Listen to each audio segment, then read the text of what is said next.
Welcome back to my channel Gurukul. If you are watching my video for the first time, then please subscribe my channel and click the bell icon for all notifications.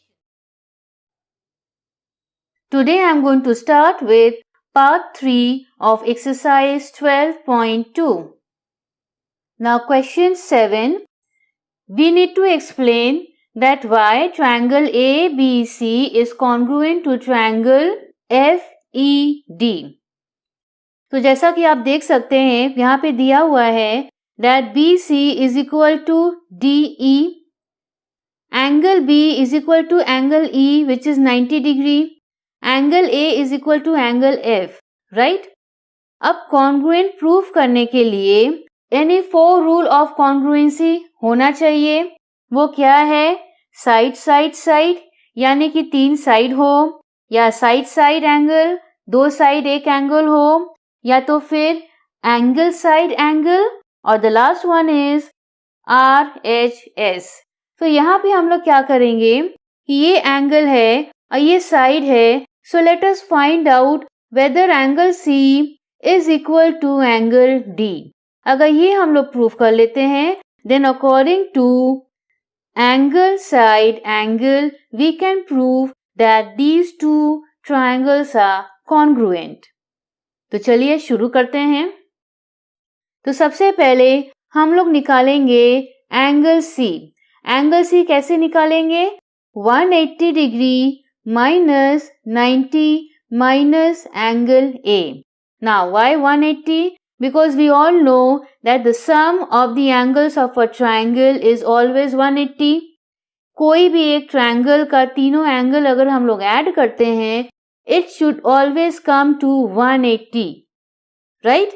Minus 90 and angle B 90 है and minus angle A, so that will give us 90 minus angle A. So this is the value of angle C. Similarly, अब हम लोग find out करेंगे angle D. वो भी वही case है 180 minus 90 minus angle F. So that will give us 90 minus angle F. So यहाँ both the cases में that is angle C and angle D answer आ रहा है 90 minus angle A and 90 minus angle F.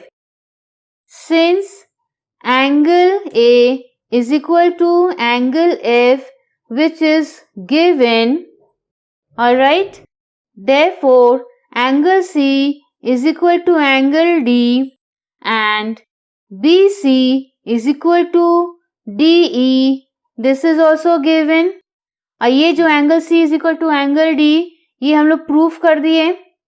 Alright?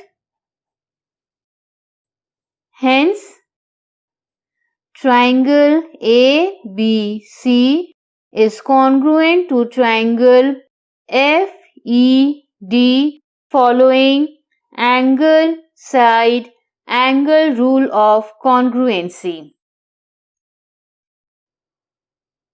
Now question number 8. Given below are the measurement of some parts of a triangle. Examine whether the two triangles are congruent or not using RHS congruence rule, and in case of congruent triangles write the result in symbolic form. So first part of question number 8, as you can see on the screen, two triangles are given. Triangle ABC and triangle PQR, जहाँ पर angle B is equal to angle P which is 90 degree. Okay? तो अब हम लोग को इसको proof करना है कि ये congruent है कि नहीं. So let me begin. So in triangle ABC and triangle PQR, angle B is equal to angle P which is 90 degree. Given.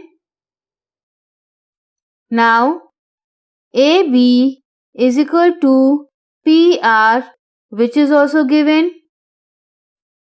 Next AC. AC is the side opposite to 90 degree जिसको कि हम लोग hypotenuse बोलते हैं, right? उसी तरह triangle PQR में hypotenuse है QR और दोनों ही इक्वल है measuring 8 centimeter. So AC is equal to QR, and this is also given. Therefore, triangle ABC is congruent to triangle PQR following right angle hypotenuse side rule of congruency. Now we will come to the second part of question number 8. अब यहाँ पे है triangle ABC and triangle PQR. तो चलिए proof करते हैं कि ये दोनों ट्रायंगल कॉन्ग्रुएंट है कि नहीं. So, in triangle ABC and triangle PQR, सबसे पहले क्या है? Angle A is equal to angle Q, which is 90 degree, and it is given. हो गया. Next, यहाँ पे एक साइड है which is AC, which is measuring 5 centimeter, and that is equal to QP. This is also given. अब RHS rule of congruence में हम लोगों को हाइपोटेनस साइड देखना है. तो यहाँ पे हाइपोटेनस साइड है BC as well as PR. अब यहाँ BC 9 सेंटीमीटर है और PR 8 सेंटीमीटर है. That means they are not equal. So हम लोग यहाँ क्या लिखेंगे? BC is not equal to PR. Therefore, triangle ABC is not congruent to triangle PQR. Now question number 9. In the adjoining figure, measurement of some parts of a triangle is mentioned. जैसा कि आप screen पे देख सकते हैं, दो triangle adjacent है, sharing the common arm. Alright. So, triangle PQS and triangle PSR. Right? तो चलिए शुरू करते हैं. So, in triangle PQS and triangle PSR, सबसे पहले PS is common. Right? पहला फीचर निकल गया. फिर है angle PSQ is equal to angle PSR, which is 90 degree, and this is also given. Alright.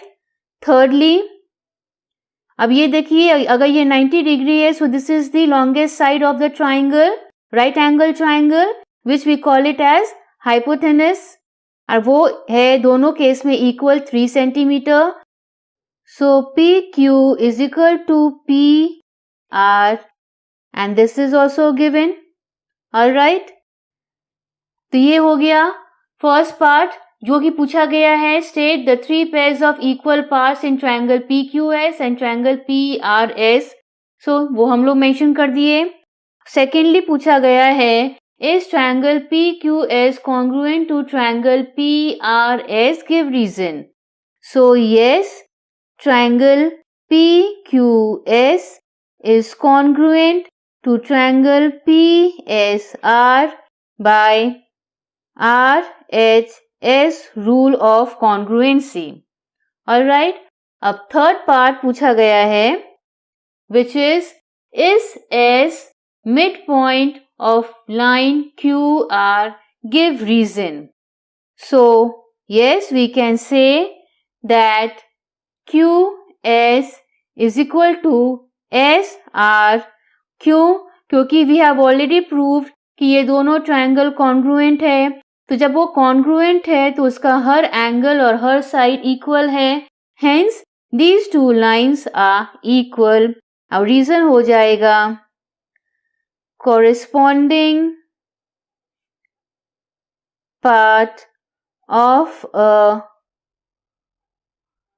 congruent triangle. Now question number 10, it says, जैसा कि मैंने यहाँ फिगर ड्रॉ किया है, बोला गया है that O is the midpoint of line AB. Midpoint यानी कि AO is equal to OB. Alright. और बोला गया है that angle A is equal to angle B. Now show that triangle AOC is congruent to triangle BOD. और यहाँ question में देखिए हिंट दिया हुआ है that triangle AOC is equal to triangle BOD, यानी कि ये angle is equal to angle BOD. और रीजन क्या है? Vertically opposite angle. तो चलिए प्रूफ करते हैं.